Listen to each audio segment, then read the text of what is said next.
안녕하세요. 저번 시간에 우리 연분했지요. 연분 비일정 법칙. 그전에는 해수의 연직순환 해가지고 수원 약층, 심액층 뭐 이런 거 했었죠. 혼합층 같은 거. 그리고 오늘은 이제 03번인데요. 03번이 보니까 우리나라 주변을 흐르는 해류네요. 옛날 교육 과정에는 세계의 해류 해가지고 뭐 북태평양 해류 이런 거 다 배웠었는데 굉장히 많이 줄어서 굉장히 빨리 끝날 겁니다. 참 좋겠네요. 자, 3번. 03번 몇 쪽인지 03번 몇 쪽인지 한번 보아야 되겠는데, 자, 제목이 우리나라 주변을 흐르는 해류. 우리나라 주변을 흐르는 해류.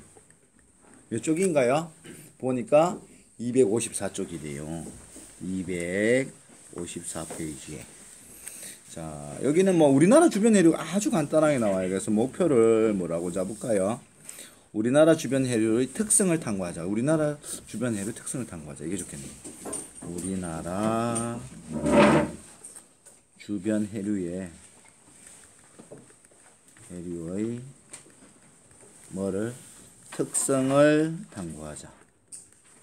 따뜻한지, 어디에 물고기 잘 잡히는지, 뭐 이동은 어떻게 되는지 이런 것들 볼 거예요. 자, 그래서 처음 나온 용어가 하나 있죠. 해류. 해류를 본 친구들은 없을 겁니다. 해류는 위에서 봐야 보이죠. 가끔씩 파도를 해류로 착각하는 친구 있는데, 해류는 훨씬 큰 흐름이에요. 편서풍, 무역풍 같은 전 세계적으로 계속 부는 바람에 의해서 지속적으로 계속 흐르고 있는 걸 해류라고 하기 때문에 실제로 여러분들이 보는 건 쉽지 않을 거예요. 위에 비행기 타고 하면서 보면 모를까요? 그래서 해류는 정의를 합시다. 해류 지속적이고 시간 많으니까 천천히 합시다. 일정한 바닷물, 해수의 흐름입니다. 해수의 흐름. 그리고 종류는 뭐 탐구하자 했으니까 우리나라 오는 것도 똑같죠. 전체하고 똑같아요. 난류, 따뜻할 난자겠죠. 한자로 안 쓰겠습니다. 난류. 그 다음에 한류, 찰 한자겠죠. 느낌이 뭔지 벌써 오죠. 난류는 비교를 한다 그러면 어떻다? 따뜻하다. 상대적인 거예요. 자, 한류는 어떻다? 차갑겠죠. 그걸 뭐라고 쓰지? 차가움이라고 씁시다. 차가움. 왜 따뜻하냐? 만들어진 위치가 따뜻한 거죠. 가끔씩 친구들 이걸 많이 모르는 친구들이 있던데요. 실제로 이렇게 보면 지구를 이렇게 그리면, 자, 여기를 무슨 위도라고 하죠? 고위도 맞죠? 여기는 뭐예요? 여기도 고위도인데 저위도라고 하는 친구들이 많아요. 여기도 고위도입니다. 고위도. 북극 고위도. 여 밑에도 고위도입니다. 남극. 그러면 저위도는 어디냐 하면 여기 중간 적도 부분. 여기 적도가 저위도입니다. 저위도 위에 있으면 북반구라고 하죠. 밑에 있으면 남반구. 우리나라는 고위도, 북반구에서 고위도하고 저위도 중간쯤에 있으니까 우리나라는 북반구 중위도다 이런 식으로 표현하는 거예요. 그러면 이 저위도에 위치한 거는 적도, 고위도에 위치한 거는 극지방.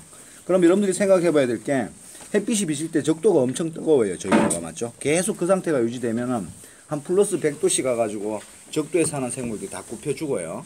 그리고 마찬가지로 고위도, 극지방에는 햇빛이 거의 낮은 각도로 적게 오기 때문에 거의 다 얼어 죽습니다. 마이너스 100도씨가 돼서.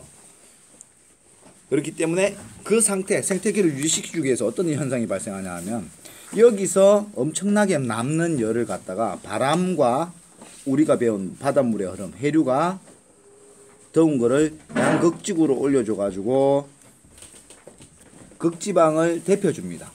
그리고 거꾸로 극지방이 엄청 차가운 냉기는 바닷물과 바람을 타고 적도지방으로 와서 식혀주는 거죠. 이런 순환이 일어납니다. 그래서 적도 쪽에서 발생한 물이나 공기는 따뜻하고 극지방에서 만들어진 거는 차갑다. 그리고 에너지를 섞어주는 역할을 해준다. 이렇게 생각하면 이제 좀 이해가 되죠? 난류 같으면 따뜻한데 왜 따뜻하냐 하면 적도에서 만들어져서 극쪽으로 옮겨주는 거죠. 그래서 적도가 어디라 했죠? 아까 저위도 맞죠? 저위도에서 고위도로 진행한다. 엄청 덥네요. 자, 거꾸로 한류는 극지방에서 만들어져서 그러면 고위도에서 어디로? 저위도로 오는 것이다. 가끔씩 문제에서 바꿔서 나올 때도 있죠. 맞죠? 어떻게? 적도는 저위도는 뭐예요? 적도에서 고위도는 어디다? 극지방. 이런 식으로 적도에서 극지방으로 온다. 그 다음에 여기는 극지방에서 남극, 북극, 적도 쪽으로 온다. 이런 식으로 바꾸어서 나올 때도 있습니다. 그리고 실제로 우리가 해야 될 거는 우리나라 주변 해류를 탐구하자고 했으니까 우리나라 지도를 그려가지고 해봐야 돼요. 이 지도를 하도 못 그린다 해가 이게 그려놨어요. 미리 그려놓은 게 아니라 뺏겨놓은 거라서 요걸 이용해가 하면 좀 지도 모양을 좀 그런 대로 그릴 수 있을 것 같아요. 우리나라 지도를 그려보면 자, 지도가 아직 안 보이죠? 중국입니다. 아닌가? 중국 맞죠?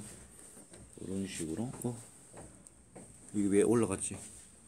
자, 요렇게 뭐 이렇게 이거 아주 복잡합니다. 우리나라가 요렇게 생겼을 거예요 아마. 그렇죠? 이렇게. 자, 우리나라 보이죠? 그리고 해류에 직접적인 영향을 받는 나라, 우리나라 말고 지금 옆에 붙어 있는 이웃 나라 맞죠? 일본입니다. 일본도 그려보겠습니다. 일본도 그려보면 이렇게. 자, 일본입니다. 일본. 얘는 여기야. 자, 아마 이렇게 되어 있습니다. 자, 여기도 섬이 하나 있네요. 놔둬볼까요? 이렇게. 그럼 우리나라, 일본. 그러면 여기에 크게 영향을 주는 해류, 따뜻한 게 하나. 우리나라가 중위도니까 여위에는 극지방, 고위도고요. 여 밑에는 저위도, 적도 지방이죠. 그럼 밑에서 올라오는 건 따뜻한 물이라 했어요. 그럼 적도 쪽에서 엄청나게 큰 게 이렇게 올라옵니다. 이렇게 엄청나게 큰 게 올라와요. 자, 일본 앞으로 해가지고 이렇게 흘러갑니다. 이렇게. 자, 크게 흘러가요. 이렇게.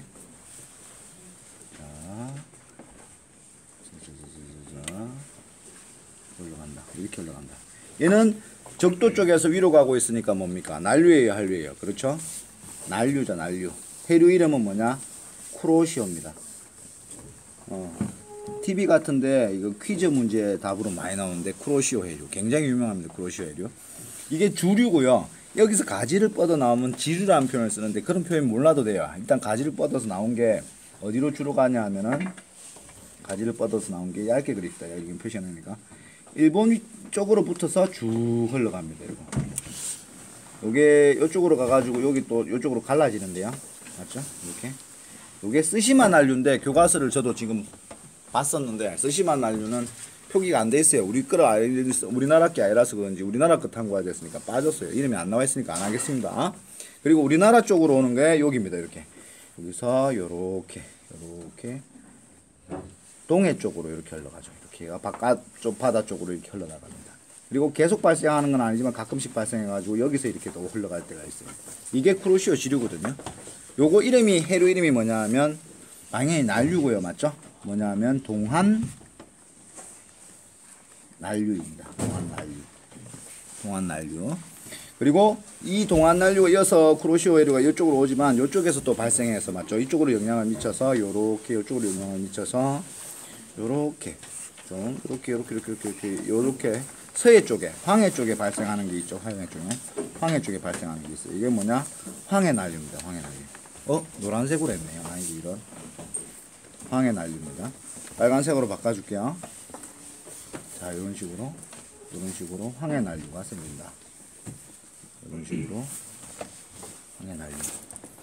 그러면 우리나라에 오는 난류 두 개밖에 없어요. 여기 황해 난류하고 동한 난류. 그럼 한류는 저 위에 고위도 지방에서 내려온다 했죠, 맞죠? 여기서 이렇게 쭉 내려옵니다. 이렇게. 요 해류 이름이 뭐냐면 북한 한류죠. 북한 한류. 그리고 이 북한 한류를 만든 또 해류가 있는데 이렇게 쭉 흘러와서 만들어준 해류가 있는데 리만 한류인데 또 외국 거라서 교과서에 표기가 안 돼 있어요. 그래서 안 하겠습니다. 그래서 우리가 나라에 관계되는 해류 특성을 탐구하자 했으니까 이겁니다. 황해 난류, 동안 난류, 북한 한류. 맞죠? 위에서 내려오면 차갑고 밑에서 올라가면 따뜻하다. 그리고 특성을 탐구하자라고 했었죠. 맞죠? 자, 그러면 보통 한류에 사는 물고기를, 한류를 파랗게 그렸으면 파란 걸 그려보면 뭐 그냥 이미지적인 거예요. 한류에 사는 물고기가 만약 이렇게 뭐 이렇게 길쭉하다. 에헤 참 길쭉하다 이렇게. 에헤 길쭉하다 이렇게. 한류에 사는 물고기가 길쭉하다. 그리고 난류 빨간 걸 그렸나요? 난류에 사는 물고기가 좀 둥근 형태다 이렇게. 둥근 형태다. 어이구. 볼록한 형태다 이렇게. 이렇게 볼록하다. 그러면 좀 보면 알 거예요. 여기에 난류가 여기서 이렇게 올라왔죠. 동안 난류가 동해 쪽에. 그 다음에 한류, 북한 한류가 내려왔어요. 이 두 개가 만나는 이 지점. 여기에는 어떻게 되겠냐 이거예요. 여기에는 난류하고 한류가 만나니까 난류에서 사는 둥근 물고기하고 한류에서 사는 길쭉한 물고기하고 둘 다 사는 거예요. 그럼 여기는 어종이 풍부하고 물고기가 많이 잡히겠죠. 아주 좋은 어장을 형성합니다. 이 어장 이름을 이게 아주 좋은 어장이고요. 좋은 어장이고 그 좋은 어장이라는 뜻을 갖다가 어부들은 보통 황금어장이라고 한답니다. 황금어장. 물고기가 굉장히 잘 잡히는 황금어장. 그리고 이 어장 여기 북한 한류하고 동안 한류가 만나서 만들어지는 아주 좋은 황금어장 이름이 뭐냐면 조경수역입니다. 여기 이름을 쓰라 그러면 조경수역을 적어줘야 돼요. 황금어장을 쓰면 안 됩니다. 황금어장은 국어적으로 물고기가 많이 잡히는 어장이다 이런 뜻이지. 여기 수역의 이름은 조경수역입니다. 여기 조경수역. 여기 조경수역은 그리고 하나 더 탐구해 볼 거는 계절에 따라 위치가 변합니다. 어느 계절이냐면 여름하고 겨울. 한번 보세요. 여름 같은 경우는 따뜻하니까 난류가 세지죠. 밑에서 올라오는 게 세져요. 확 밀어 올리겠죠. 여름에는 북상한다. 그 다음에 겨울에는 어떻게 되겠어요? 추우니까 한류가 세지니까 밑으로 내려오는 게 세지죠. 그러면 밑으로 내려온다. 남하한다는 표현을 씁니다. 그래서 여름에 조경수역이 북상을 하니까 물고기 잡으러 따라가다가 우리나라 대한민국 어부들이 바다에 선이 없으니까 넘어가는 경우가 있죠. 그리고 겨울 되면은 조경수역이 밑으로 내려오죠. 남하하니까 북한 어부님들이 이렇게 내려와서 좀 곤란해지는 경우가 있습니다. 뭐 요게 다예요. 그래서 전 세계를 배우면 좀 어렵고 한데 너무 쉬워요. 뭐냐? 쿠로시오에서 흘러온 적도에서 흘러서 만들어진 쿠로시오 해류에서 가지가 뻗어나온 지류에 의해서 뭐 동안 난류를 만들고 그 다음에 황해 난류를 만들고 그리고 저 위에서 리마 난류에서 연결된 북한 한류가 만들고 이게 다고요. 그리고 한류 난류 특징은 아주 간단하게 봤고 두 개가 만나서 만들어지는 여기에 아주 좋은 어장 황금어장을 만들고 거기 수역 이름은 조경수역이다. 이렇게 하면 오늘 할 거 끝났습니다. 네. 그리고 다른 거는 있나요? 없죠. 네, 수고했습니다.